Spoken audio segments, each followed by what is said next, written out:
continue with Mudita.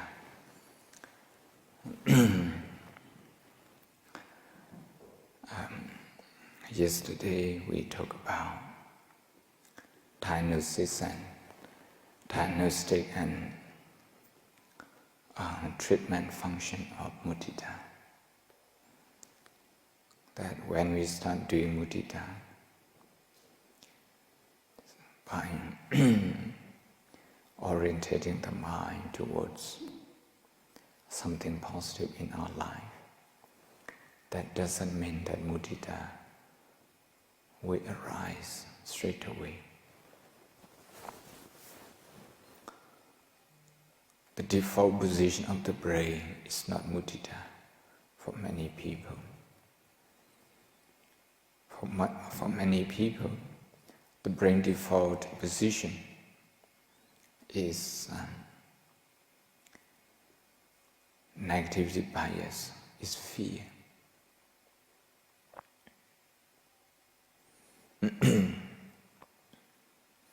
And fear as an emotion is embedded in our subconscious mind.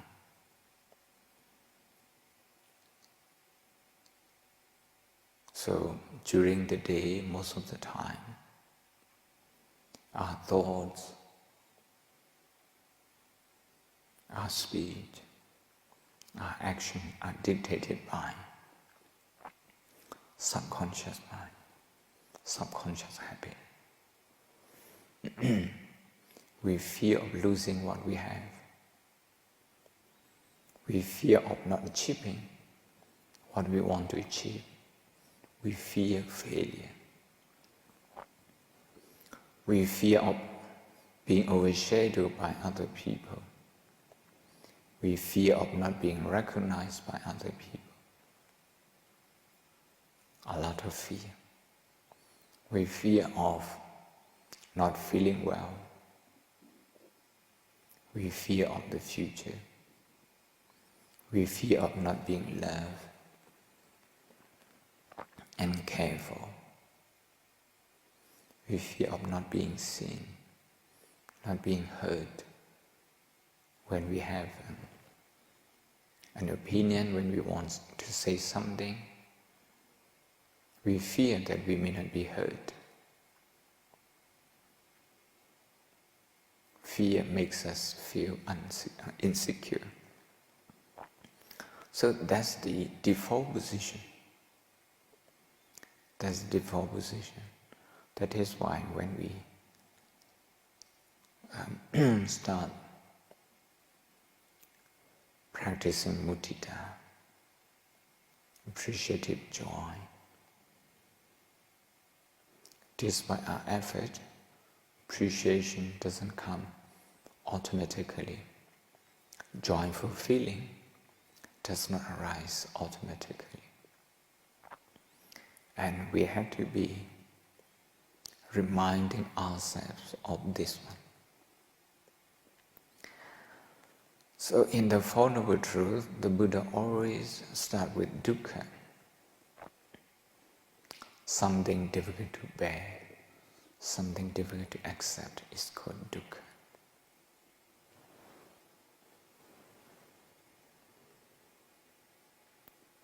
This is the same when we do Mudita. Instead of feeling joyful, peaceful and calm, we will start seeing obstacles, starting from being disinterested in our own happiness, in our own joyful feeling. We can look at what we have. The people who are listening to this talk from home, you can look at your home, you can look at your business, you can look at your car.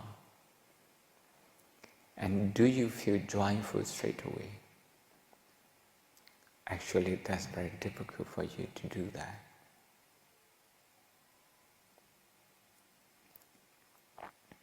You might worry what might go wrong with your car when you should renew the license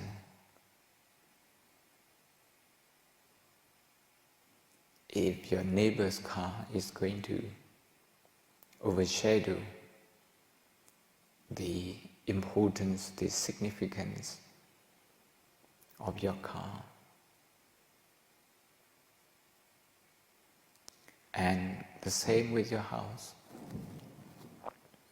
Just by looking at your house, you don't feel straight away. Instead, you will be thinking what you should be adding, what you should be putting in more to the existing one. Because your house as it is now may not satisfy you totally. You can see these thinking, these thoughts, they are all subconscious. They are not there with mindfulness. So when we do mudita, we will have to be prepared to work on these thoughts, this feeling. When we do mudita, when we come across this thought, that means mudita, meditation, is helping us to diagnose some conscious habits. And we can use mindfulness to acknowledge that without judging good or bad, using non-judgmental mindfulness. Just acknowledge the pain, just acknowledge disinterestedness, acknowledge it.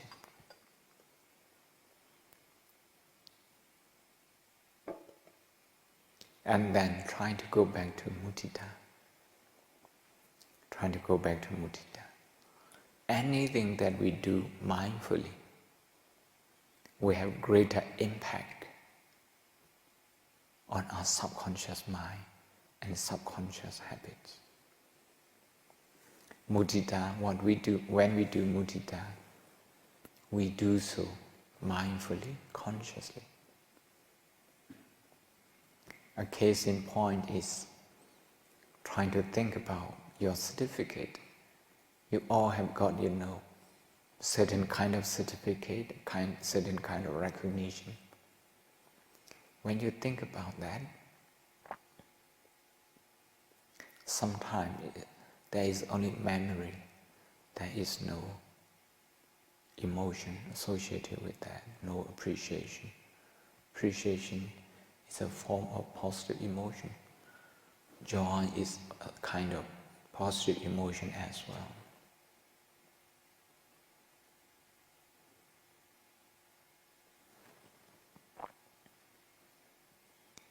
So in this form of mudita meditation, it has to be rooted, this meditation has to be rooted in satipatthana, mindfulness meditation.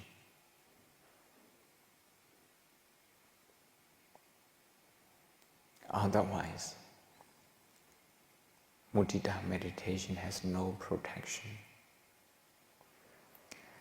So mindfulness has to protect mudita. It has to grow it, it has to protect it, it has to nurture it. So this evening, we will be practicing as we did yesterday. But for the sake of those who have been following this talk online, on the first day we broadcast from Sayadaw Buddhist University. Straight away about 4,000 people listened to this talk, and within 24 hours more than 6,000 observed this, followed this practice, this mudita. And I will be doing this from Shanghai Buddhist University because of the coronavirus. And we don't have a big gathering. And I have cancelled many functions, many trips. So I'll be doing this from Shanghai Buddhist University for as long as this situation permits me. For the sake of the staff and students here, as well as the Dhamma practitioners all over the world,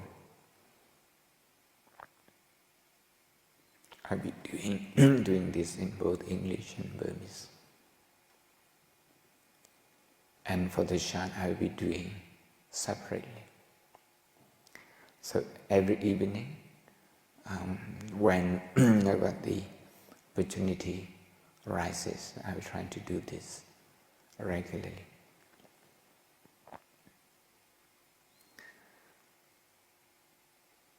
So expect that your mind, during the Mudita meditation, your mind will face obstacles. Sometimes the mind will be wandering. It's okay. If you watch this program at home, now it's time to meditate, because I'm going to be switching into Burmese.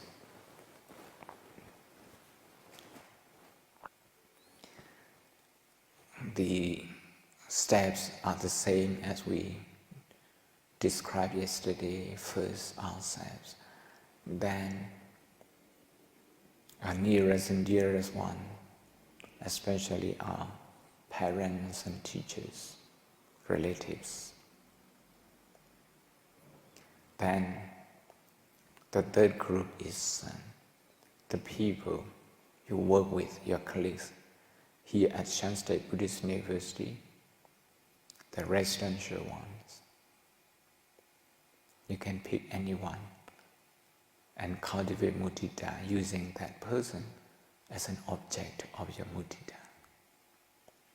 Then the last one is the people who used to annoy you, who disagree with you, who have hurt you emotionally. So those people, you can bring them in and integrate them as your mudita meditation object. ใครถามไปทางก่อน After practicing meditation on this mudita related to your practice, if you still have question or something to discuss about, you can raise your hand and ask, and we will give the microphone. Hôm nay, mudita điều này là sẽ vào đi vào phòng khám, phòng cọp cho nên sáng sẽ là thầy khuyên thám cho nên này cọp cho nên thám. นะครับพันปีขาว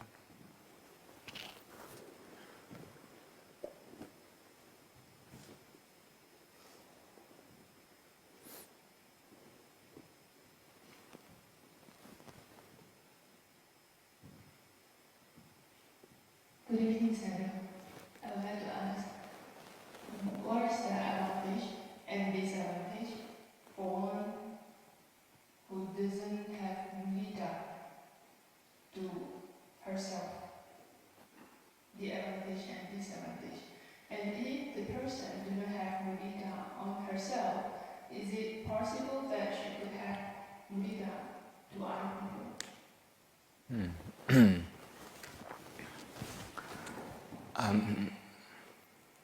Somebody who doesn't have mudita on themselves, they find happiness very difficult to come by. They put in a lot of effort in life to succeed. When they actually succeed, they feel excited.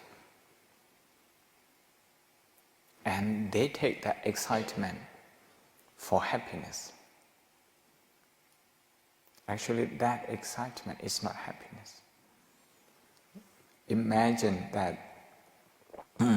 Imagine when you graduate and you get your degree on the convocation day, on the degree day, and you're very excited.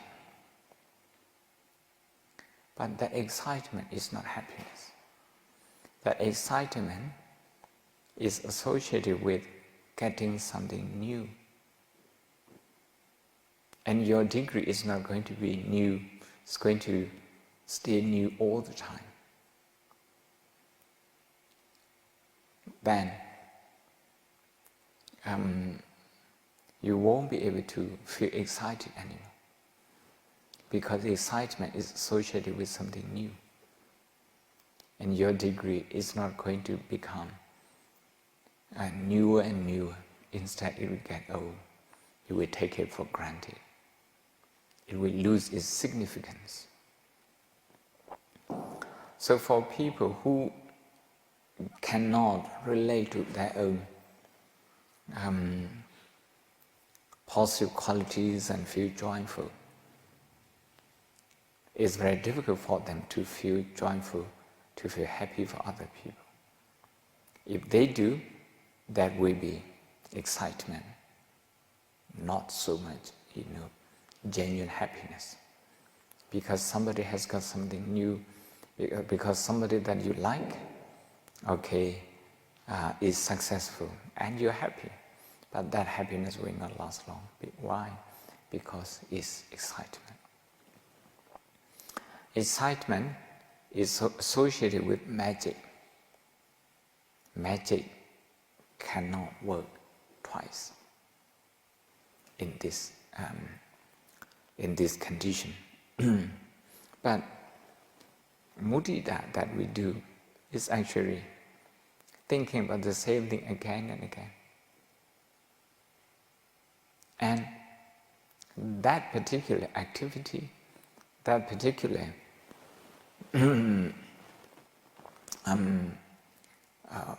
effort, that particular hard work, still gives you peace of mind, confidence. I want to, because you're from Malaysia, I want to tell you a story from Malaysia, from KL. And this is when I taught Mudita meditation in KL years ago. The whole family, they meditated with me, because the children, they studied in London, they met in London. And when I went to KL, Kuala Lumpur, the mother came to meditate, but the father was not very interested in meditation. And whenever they asked him to join them, to come and see me, is he going to ask me to meditate? He would always ask that question. So the daughter told me that, Papa, doesn't want to come because you would force him to meditate. Okay. The next day, tell him that I won't ask him to meditate. I promise. So he came. When he came, I'm not going to meditate with you. I'm not going to teach you meditation. But I want to ask you to think.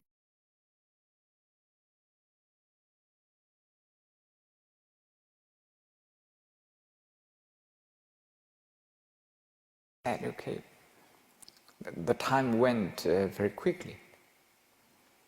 The story he told me, after the sitting, was that he was the railway station master in KL. The station master. One day, a Chinese young mother, a Chinese young lady with a toddler son, was crying on one of the platforms. And when he came in the evening for a night shift, he said, "Oh, what's wrong with you?"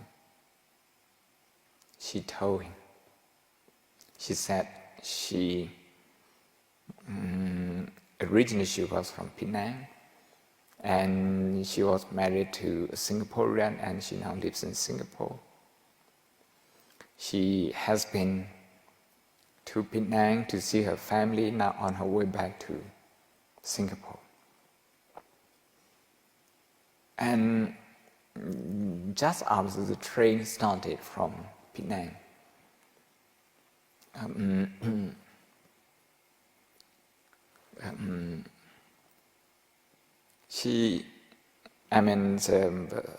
son, her toddler, was getting bored. So she gave him toys, and after a while she got fed up with the toys, and she had to give him another one, all the thing. She didn't have anything left except her purse. And then she gave her purse to play. And the boy was very happy, excited. But that excitement soon faded away. He became bored and frustrated again, because, as you know, on the train, full of strange faces and no place to run around. So what the child did was, out of frustration, he just threw the purse out of the window. And in that purse was the ticket. She couldn't ask the train to stop. She couldn't get angry with her child. She was desperate. At that time, the train conductor came and checked the tickets. Where's your ticket? She explained and explained. The man wouldn't take it.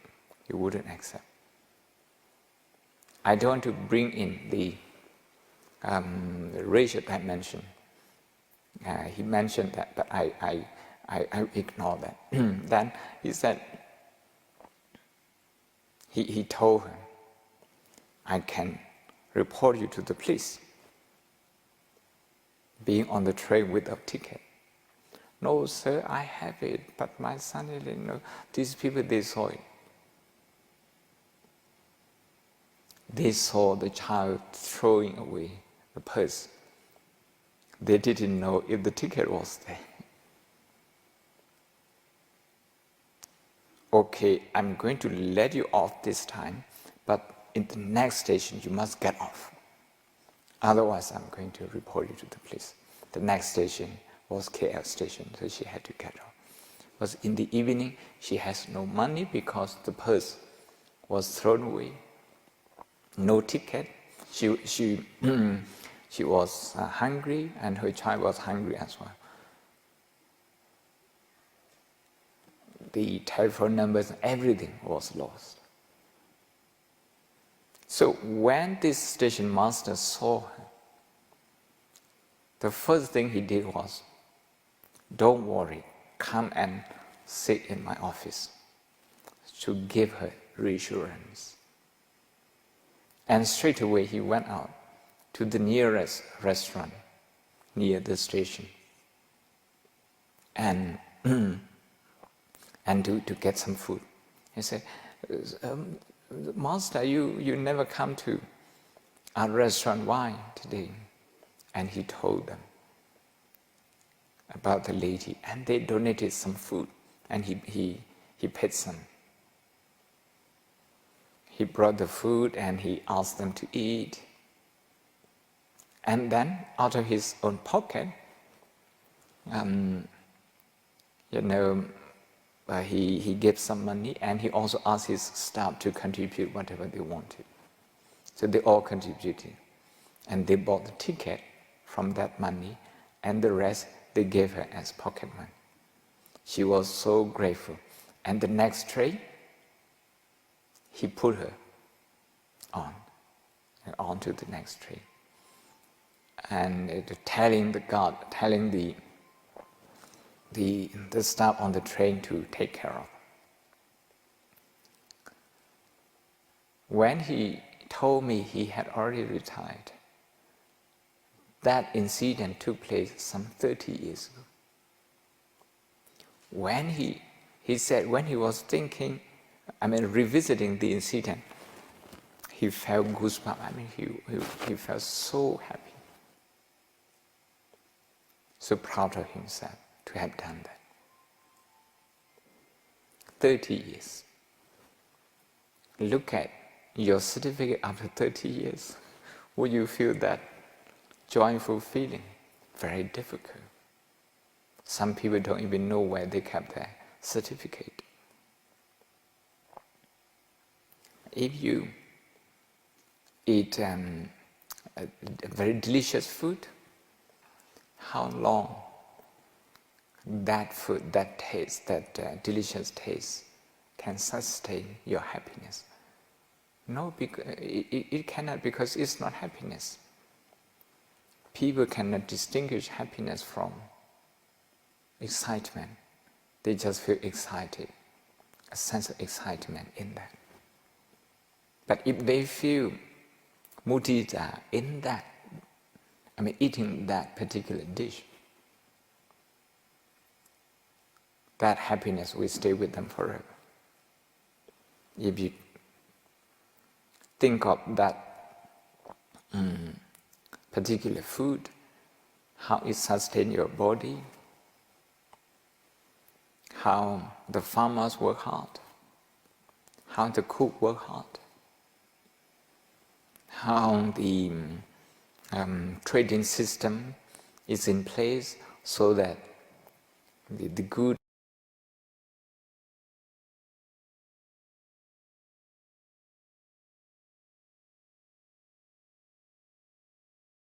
that is safe enough for us to eat. And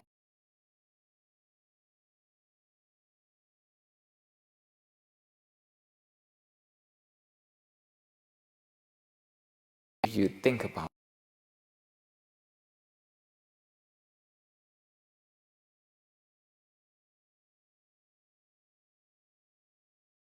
it, comes easily, and you will remember that dish all the time. That mudita will stay with you all the time. All the time. When I was young, there was a famine here in Shan State, and it was very difficult to get the basic commodity, including rice. And my father, he went to a family he respected, and then he got lepi, how many kilos is that? How many kilos of rice? About 6 kilos. About 6 kilos of rice he could borrow from that house. And from then on, he regarded that family as relatives. I never knew that we were not actually relatives. All my life, I've been told that family was our relatives. And every year, he would return something in kind. And the whole family would go and pay respect.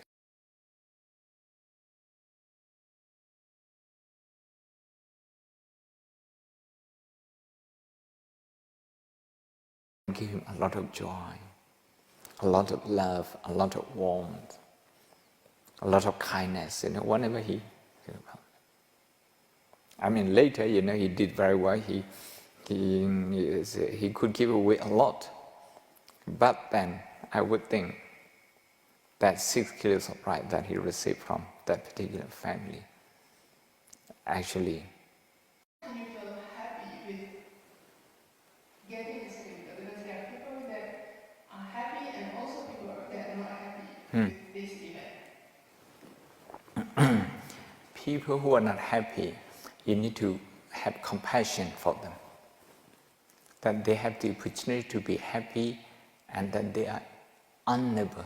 They don't have the ability to feel happiness. You need to feel that pain. When they are not able to feel happy for you, they just don't stay in the middle. No. Actually, they feel very disturbed, they feel tense. They feel negative towards you. So by looking at you, they are wounding their heart. Their heart is in pain. So for them, you need to have compassion, karuna. If you don't have compassion towards them, their reaction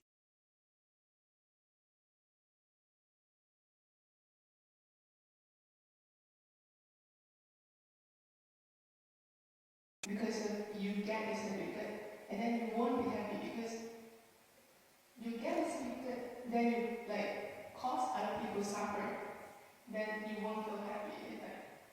Like, you are not the cause of it. You are not the cause of it. You don't intend to make other people happy and go for a certificate. If that was your intention, maybe. If you if you want to prove somebody wrong and make them rubbish, make them feel inadequate because they think they look down on you, and you want to prove that. And when you get a certificate, if they become really unhappy now that you have proved them wrong, maybe you play a part in their happiness. I mean, you are not alone, they also play a part. But you become a small trigger in that. A trigger, there's in psychology, a trigger of certain emotion. But you are not totally responsible for that. If you look at successful people in Taoji, and if you feel miserable, and they are not responsible for your misery, you see. But for those people, I mean, look at Devadatta didn't like the Buddha. Becoming enlightened, leading the Sangha and being recognized in that he didn't.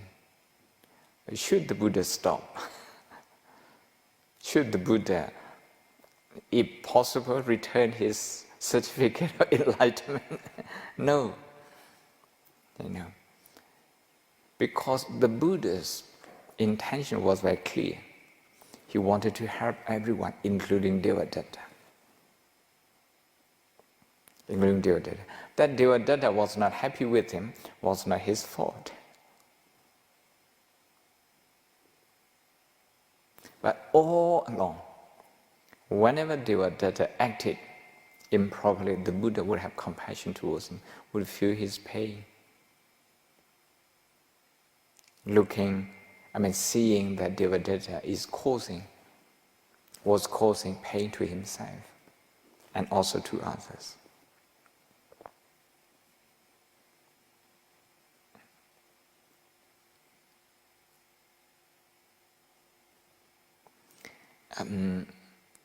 I'd like to add one thing. We cannot make everyone happy.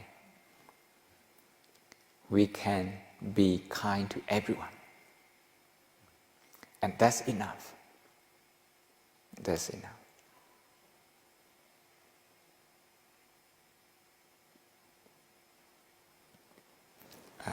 Question.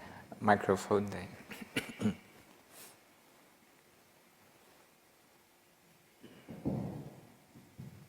Good evening, Sayadaw. I just ask one question. That is, Sayadaw said about his concern with my ISP topic attitude. That's why I would like to know more about the Mudita. The Sayadaw said that the Mudita can give up the self-confidence. Because in my topic, it's just focused on personal development. That's why I think it's concerned with my title.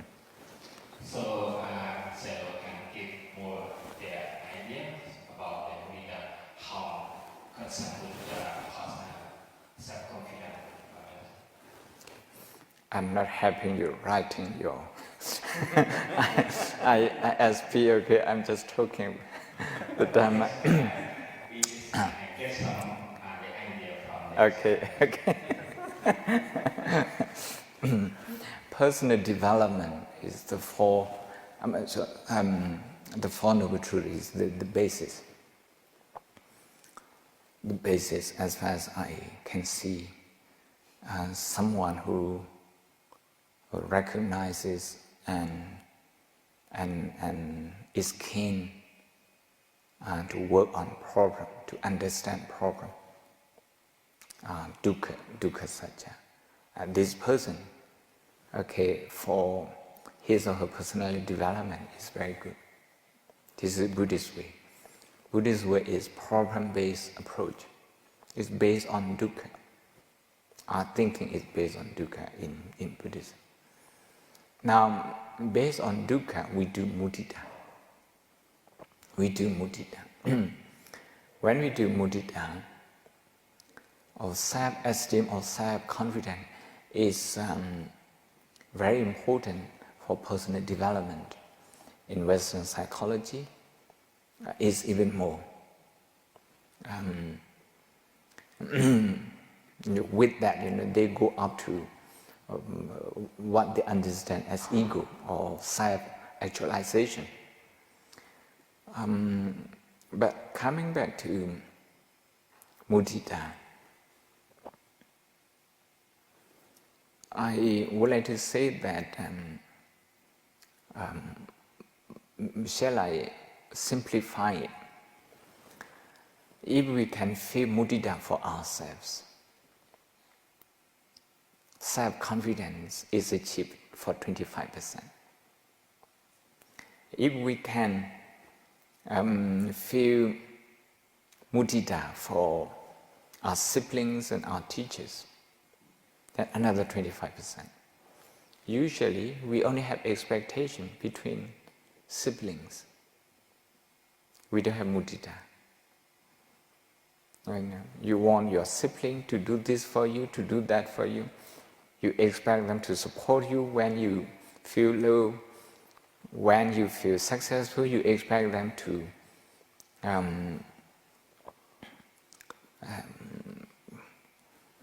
celebrate with you, to acknowledge, to recognize your achievement. But if they don't do that,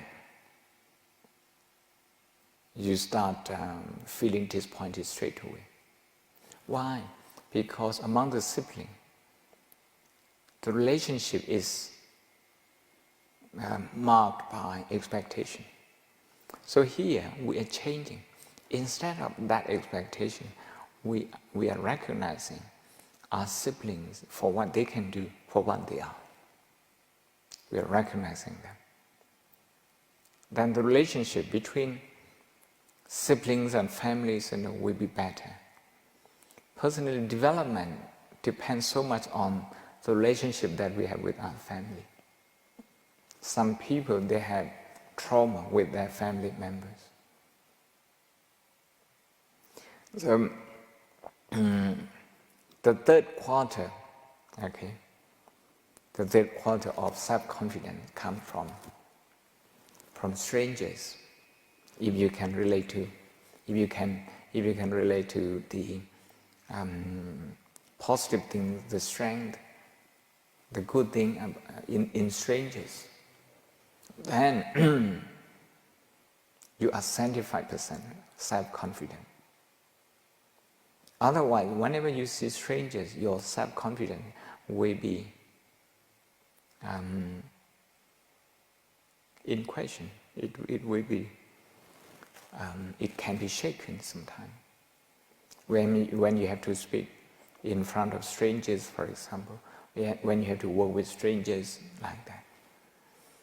Ultimately, if you can feel mudita for the people who have hurt you, who have caused you pain, who don't like you, and there's nothing to stop you feeling mudita. So, in the context of this evening meditation and Dhamma talk, I look at personality development in this way.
people came up with the same topic. Oh, this person get this title and this and that doesn't really deserve it, something. So this thing comes into my mind again, and at that time I can no longer relax. So I know that my Mudita is not genuine. So how should I react such kind of things when it happens again in my life? This is exactly what we were trying to do this evening. Mudita diagnosis are part of your subconscious habit. When somebody receives a title, the fact that you find it difficult to rejoice in that, instead you can find many reasons why this person doesn't deserve it. We can look at this as fear. As fear, if this person with this title, we know the person you don't like, if this person receives a title, if this person will become more prominent, is better recognized in the society, subconsciously we have that fear. We have that fear. We all have this fear. Because we cannot live alone in the world. We need to live in a society. And for that, we need a society to accept us, to recognize us, to approve us as a member. This is a lifelong need. Lifelong need. We can call deep-seated need of everyone. Deep-seated need. So, with this, when we don't like somebody and that person has a change in his or her status, maybe is getting elevated, actually we feel threatened. We feel threatened. Whether or not it happened exactly the way I described, it doesn't matter. What happened is that when you see that person, your subconscious mind needs to reinterpret it. Yes, this person has got this title, but he is not that title. He is not somebody who deserves that. By convincing ourselves that way, we feel good. We feel good. That person, he has that title, the government gives him that, association gives him that title, but he really doesn't deserve it. We like to be judgmental that way. By telling ourselves that way, we feel good. Why? Because we think that title is important and this person doesn't deserve it. There is a conflict that's contradictory in our subconscious mind. We resolve that by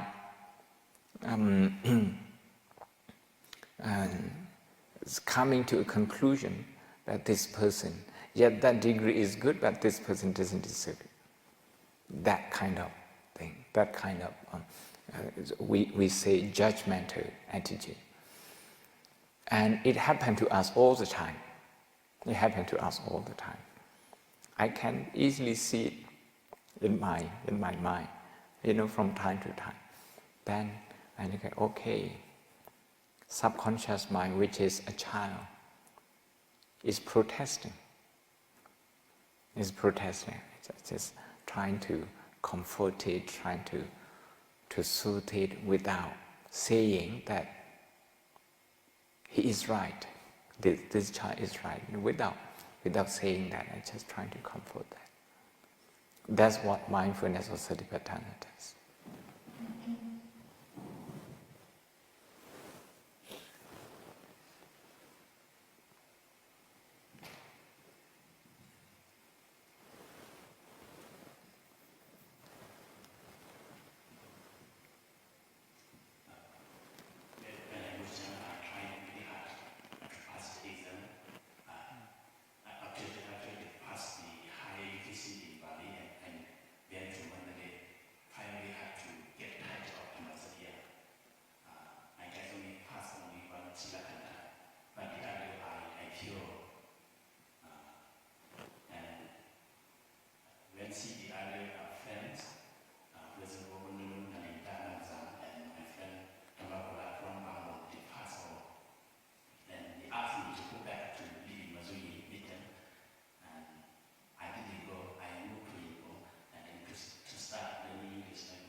day. We are the same. I get the same degree. I have the same, like a big car, for example. Yeah. So, what you need to work on in addition to mudita is, to look at that competitive mind. Competition is something people use very widely to motivate themselves. I have been arguing recently for the last 2 or 3 years that competition has a lot of side effects. We should never compete. There are things that we cannot avoid, from competing, because the world's resources are limited and we have to compete for them. But a lot of times we compete unnecessarily. I have been going around to teaching monastery to tell students and also their teacher not to compete. They use competition as motivation to make the students work, to motivate them. I said, that's dangerous. If 2 very good students, they compete, they see each other as a threat, and they work very hard. And if they become 2 cabinet ministers in the government, they still compete. Now, it's very dangerous. Between competitors, there is no collaboration. There is no cooperation. All they do is they want to prove each other wrong. They want to prove that they are better. So that competitive mind, or that competitive mindset, is deeply rooted in this country, or in many countries in the world. In my talks, in a few of my lectures, I have cited education from Denmark. No competition. The results, they don't rank you 1, 2, 3, 4, no.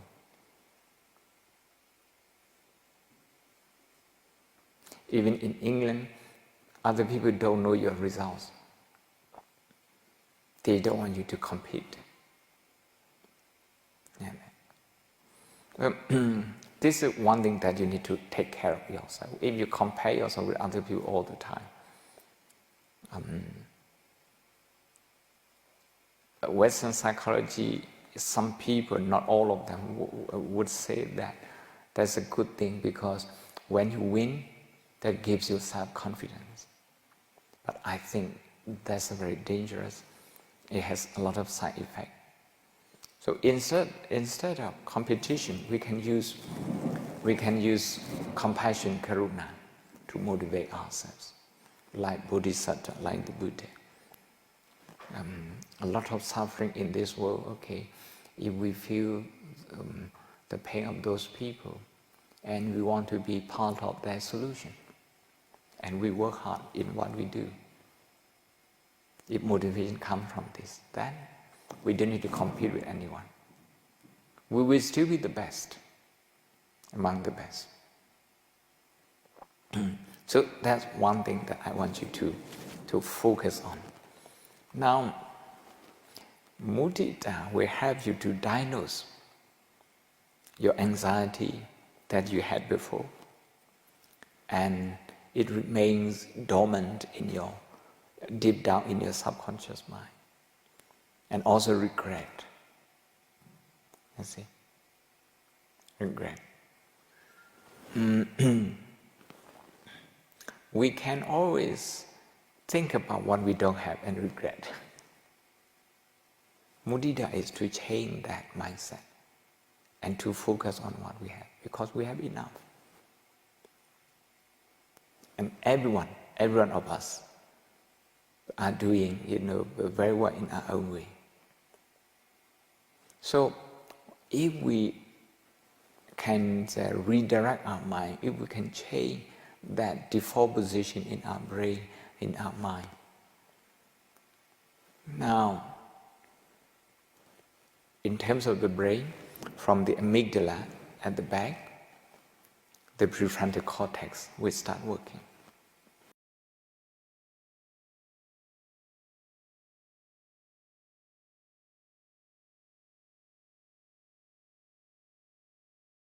As much as the position of the mind, the habit of the mind.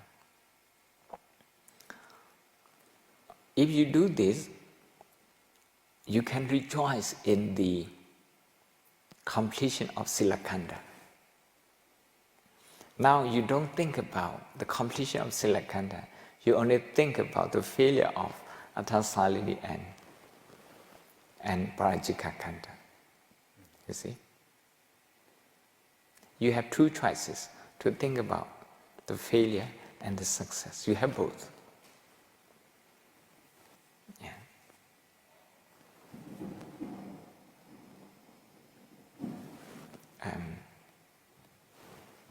Nando Basa.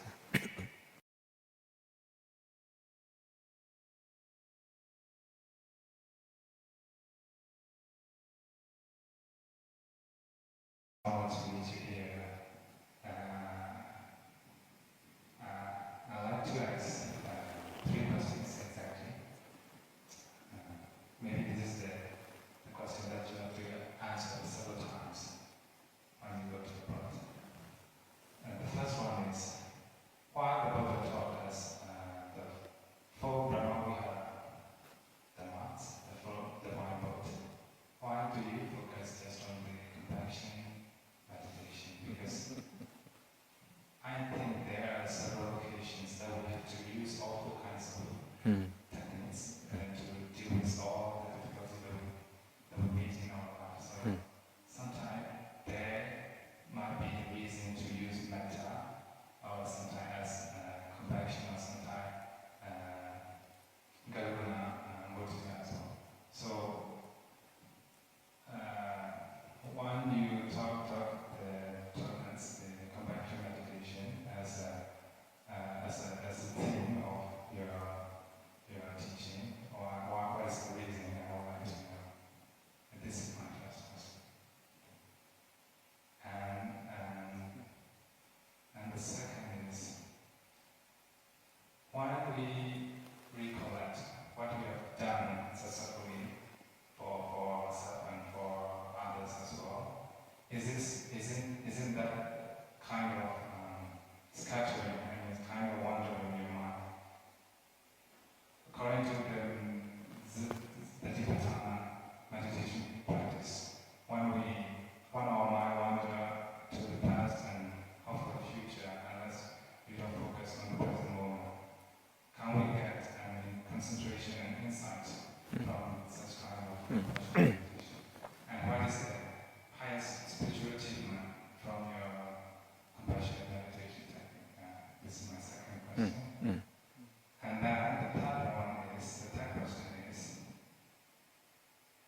there might be a person, a criminal or a corrupted official, that he became rich from illegal means, like he got a lot of money from illegal ways, but he used this money for himself and for his family and for his community. And then in the example, when we recollect what he has done for himself and for others, is it suitable for him to satisfy his achievement? Because he got a lot of income from illegal way, but he used it for himself and for family. So is it possible for him to use compassionate meditation? Because if he thinks this is the right way, he will continue so. The third one is a compassion, karuna, mudita. What you want to say?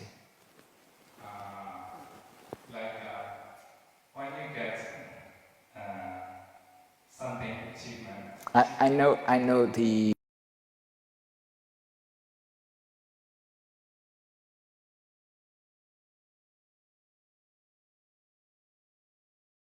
compassion or joy. Mudita, sorry. Okay. This is my person. Okay. The first question, why I focus on compassion. A few reasons. One is in this country we practice Brahmavihara, but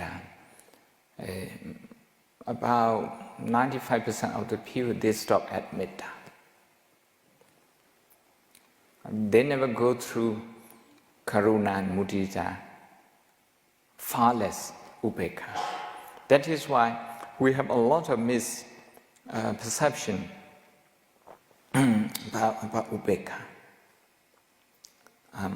In 2015, I gave a long talk on misunderstanding of Upekkha in this country. Not just this country, but also in Thailand and also in Sri Lanka.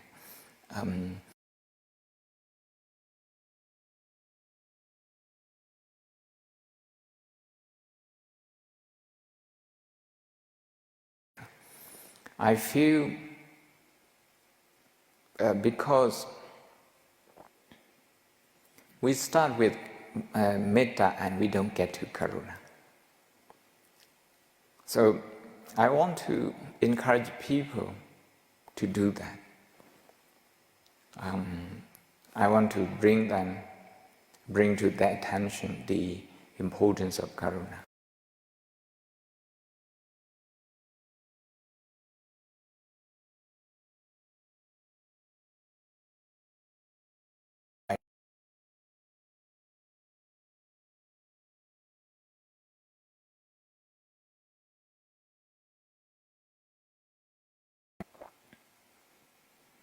But karuna, in that sense, in terms of focus, is narrower, is more specific. It works only on pain, on unpleasant experiences. Dukkha aya. It works on that. But just to work on that and develop our mind without intention to take some action to solve problem is not karuna. So what we usually say, Dhammasami, oh, I feel compassion, I feel, his pain, her pain. That much is not compassion.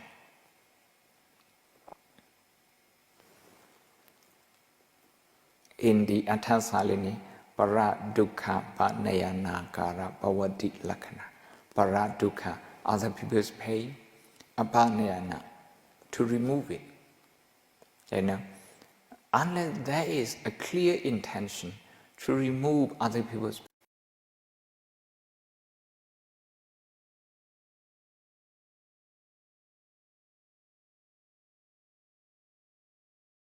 karuna.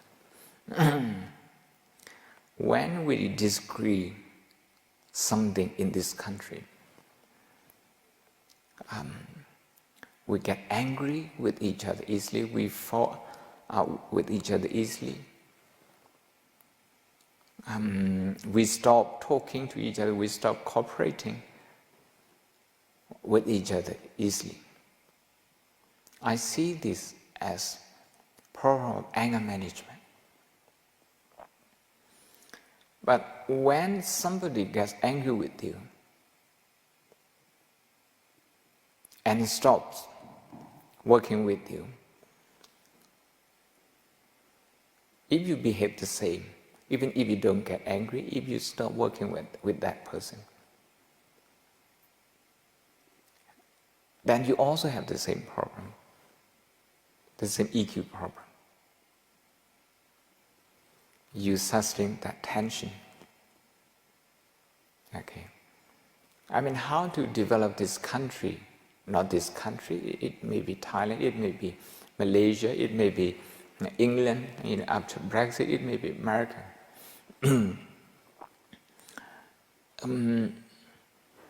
When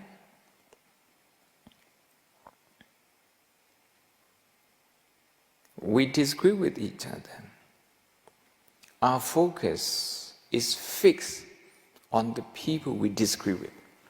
We become fixated with the people who annoy us.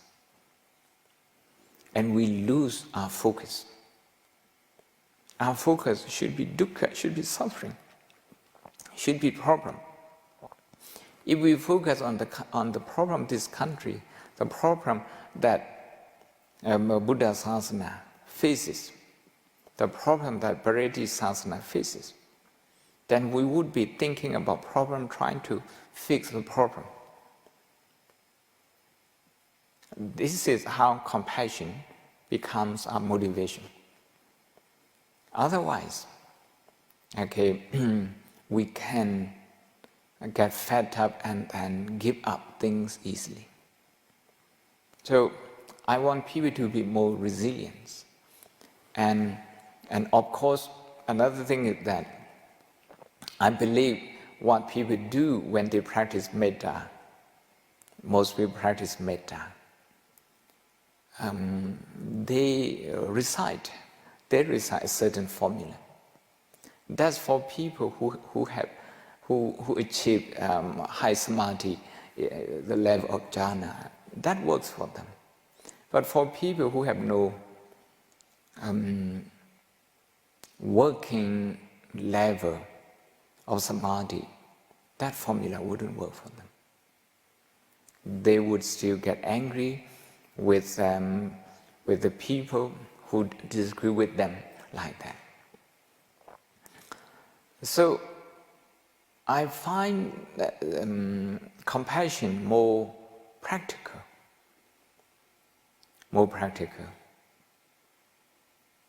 And I have been trying to apply this to soldiers, to medical professionals, for engineers, for office workers, for teachers, for monks, using compassion as motivation. Because karuna helps us to stay connected with dukkha. So from that sense,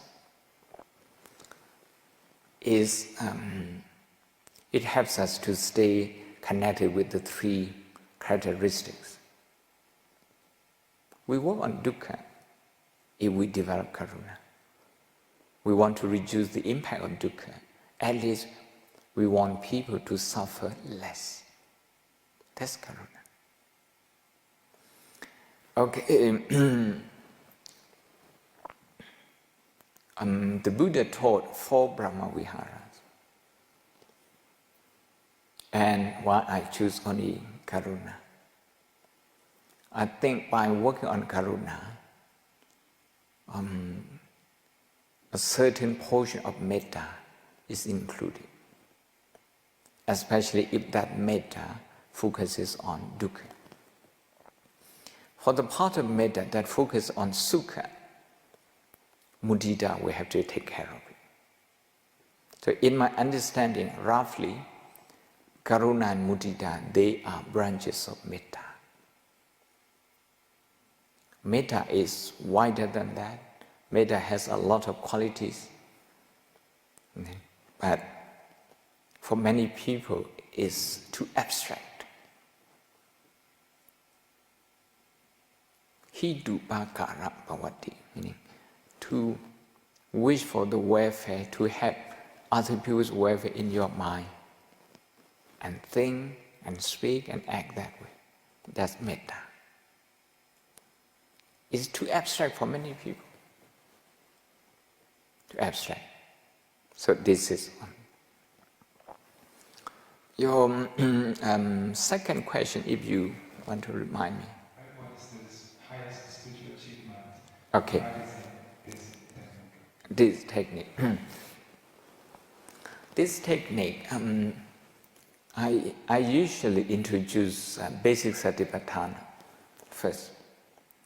Basic satipatthana, especially citta-nupassana, to get to know our emotional reaction. So like today, we do mudita, and we use mudita as diagnosis. We can use karuna as diagnosis as well. Now, Abhidhamma would say karuna can replace dosa, or is antidote of dosa. Mudita is antidote of lobha. This one depends on the level of our samadhi, our understanding. If our understanding of dukkha is so individualized, so much self-centered, maybe we will achieve only samadhi, we will achieve only samadhi. I mentioned earlier the gentleman, the station master from KL. 20 minutes, his mind never wandered. He is a person who is afraid of meditation. For 20 minutes, his mind doesn't wander. Stay totally focused on the subject. So, when we do karuna, I think we focus mainly on dukkha. We are working on dukkha satya. I like to think satipatthana is part of this, and dukkha nupassana is part of this, and the karuna is part of this.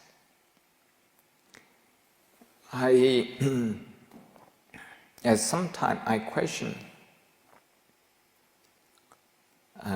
the way people consider Brahmavihara as purely samatha, only with only paññatti as their object, and not leading us to enlightenment.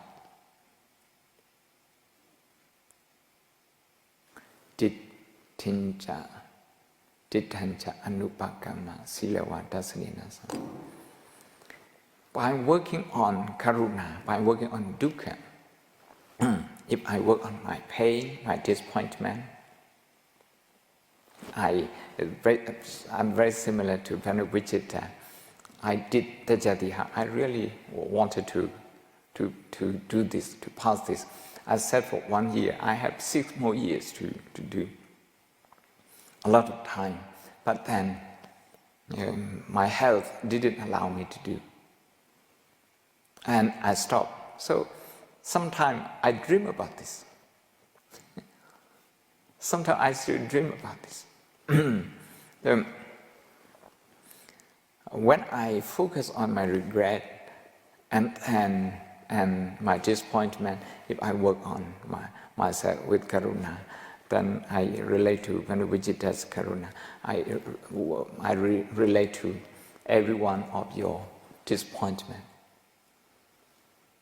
Then self-centeredness is lessened and lessened. You see? Self-centered. The fear that helps us to identify regret as me, as mine, becomes less and less. In my understanding, if I can connect with the disappointment of someone who has hurt me, or someone who doesn't like me, then I think we can look at disappointment and see nedang mama neso hamasmi na meso atta. Not just me. It's not me. Just cause and effect. I don't really need to use my past to define myself anymore. I can liberate myself that way. Dittancha anupakama silawa dasanena sambandha. This is Sotapanna. Brahmavihara, following Brahmavihara. Kamesu vineya gedang. Nahi jadu kapasya bun. This is anagami. This is what we chant every day here, is the very words of the Buddha. And I really believe in that. But some people have a twist in that. You have to work on vipassana. This one alone is not enough. They would say that. Actually, the Buddha has already included vipassana in the Metta Sutta.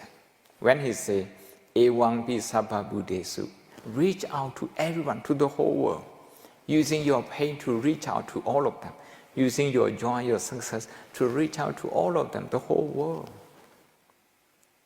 Abharimana. I think there is a lot of spiritual achievement in that. I think the last question is ethical question. Ethical question. Someone who got rich unethically, and should we feel mudita for this person? We need to be clear. This is the reason why karuna and mudita are separate. There are certain parts that we need to feel his pain.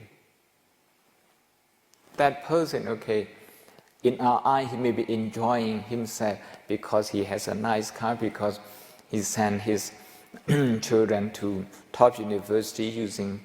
If they come towards me here,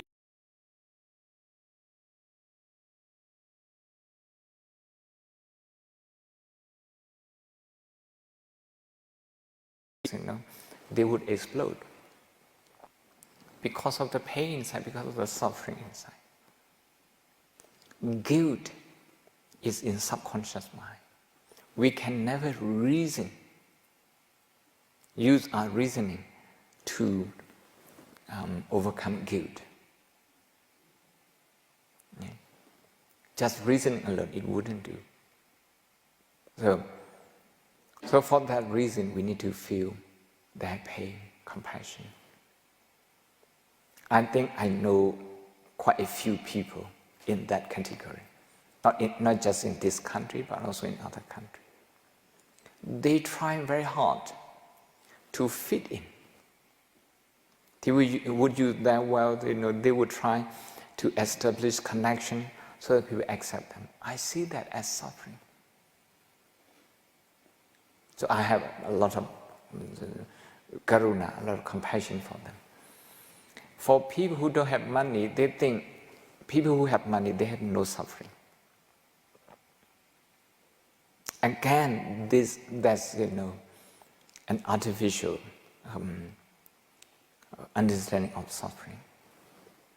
So then, should we do mudita for them? You can find if they are healthy, you can do mudita for them. If they are, if their family is intact, you can feel happy with them.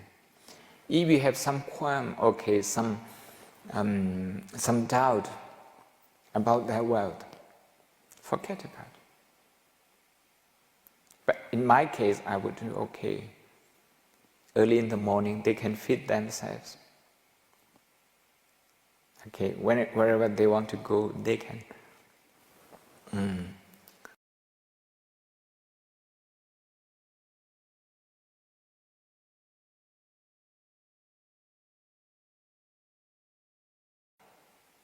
Tiring themselves walking. And for that reason, I can feel compassion for them.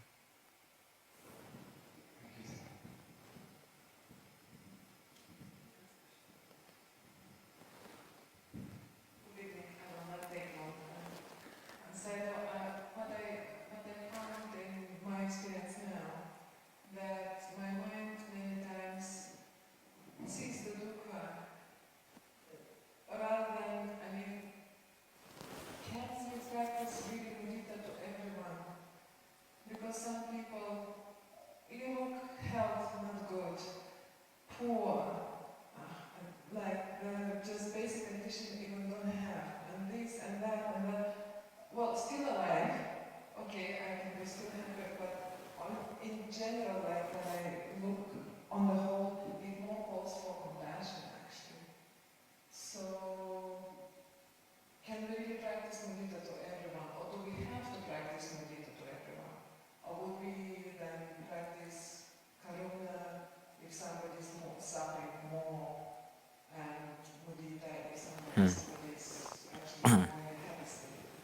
if we practice mudita to somebody who's in hell, Usually I introduce karuna first. And there's a reason why the Buddha focuses almost entirely on dukkha. So given that as the default position in the Buddhist teaching, we can say karuna is more relevant, especially in the case that you raised.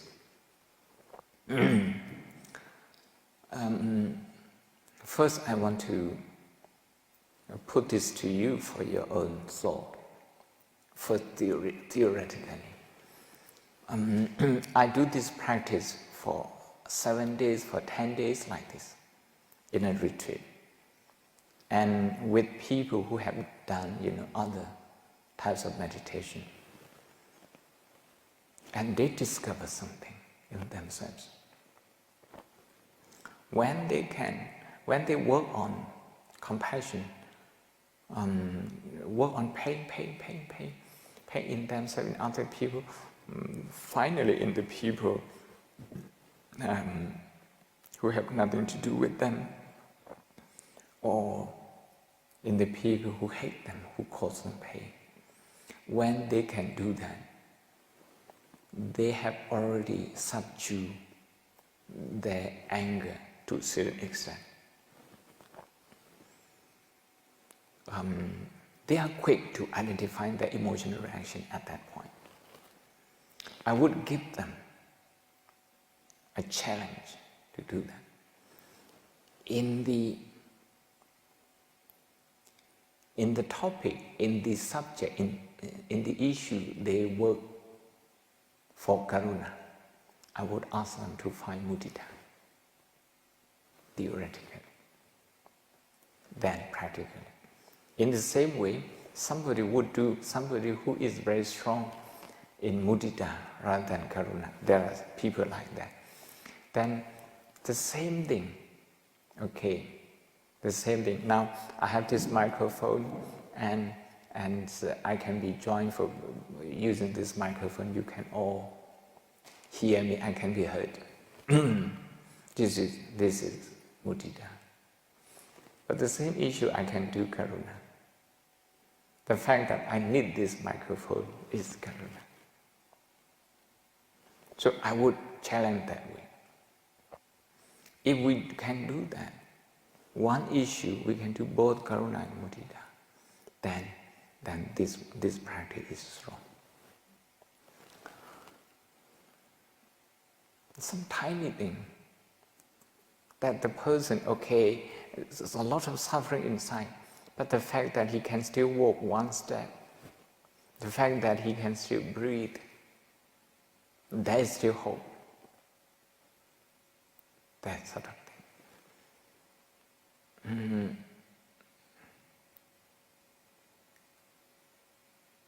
It's the kind of determination that good physicians, good surgeons would have, that they would not give up. That people can still be happy. If we look at how suffering is so overwhelming in someone's life,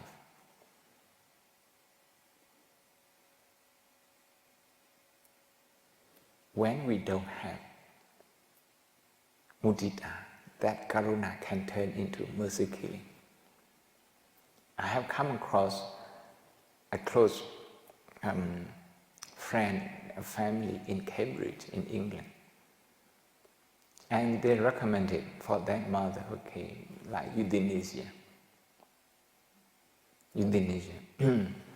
And for me, after I have criticized them, I faced the same situation with my mother, who had cirrhosis. The pain only increased, never decreased. The good thing that because we have mudita means believing in the strength of someone.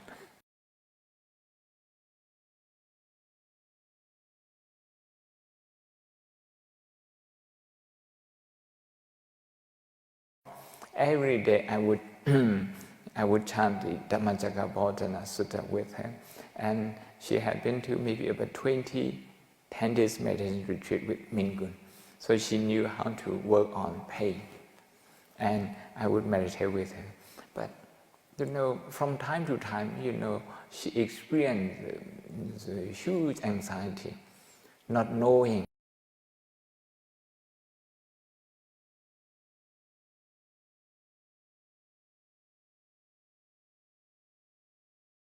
And my niece, three of us taking care of. We couldn't tell her.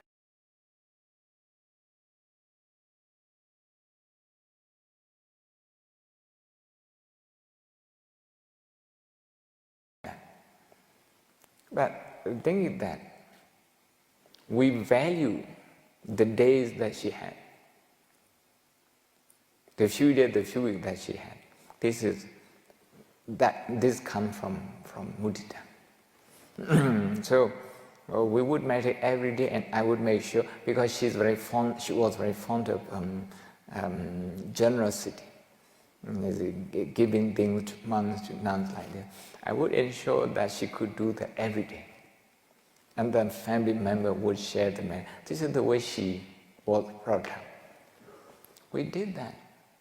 And the doctors from Thailand, and devotee from Singapore, and the devotee from England, they sent morphine, including morphine pack, and tablets. My mother never asked for it. And my sister, seeing her struggling with pain, gave her once. And she became dizzy for 3 days. And she asked my sister, what medicine you gave me that made me feel dizzy? Or that yellow color medicine, yellow color, just we talk about the color. Never give me that medicine again. We meditated with her, and we helped her to do things. So she never took morphine again. She never took morphine again. This is to go through pain with meditation, with the love of the family. And we also use everything, including massage, and to block some nerves. Yeah. It works then first it worked maybe for 10 hours, then 8 hours, then 6, then 4, then 2, then no more. Like that.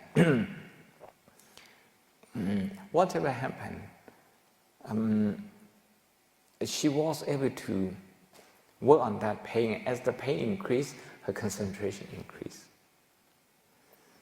She couldn't open her eyes anymore, and she couldn't raise her hand anymore. But when the time came, like 3 p.m., like that, there would be the time the monks, maybe 4 or 5 monks, would come and chant Dhammacakkappavattana Sutta. She would raise her hand and point it near her back to signal my sister to prepare the seat for the monks. You see? And someone came and asked her, okay, Grandma, do you want to do anything? What can we do for you? That meant her last wish. And she said that she had been to Bodhgaya with me twice, each time staying for 1 month, meditating there. And she has done everything that she wanted to do. That essence of Mudita. But one thing that she wanted to do, she wanted to offer lunch in all the 5 monasteries that I have been trained. And the family arranged for that. And my elder sister informed one of my younger sisters who was with her, okay, Mother, we are about to offer food to the monk. Actually, at that time, she couldn't raise her hand anymore. For some reason, she managed, or she mastered her strength, and she hold her her hand, both hands on her forehead for 1 hour, visualizing that the monks were eating her meal. And so this is a belief that things can still be done in the last minute. I mean, we are not talking about the lastminute.com. We are talking about opportunity in life, mudita, believing in that. My friend in Cambridge would have recommended a strong dose of morphine to put her to sleep.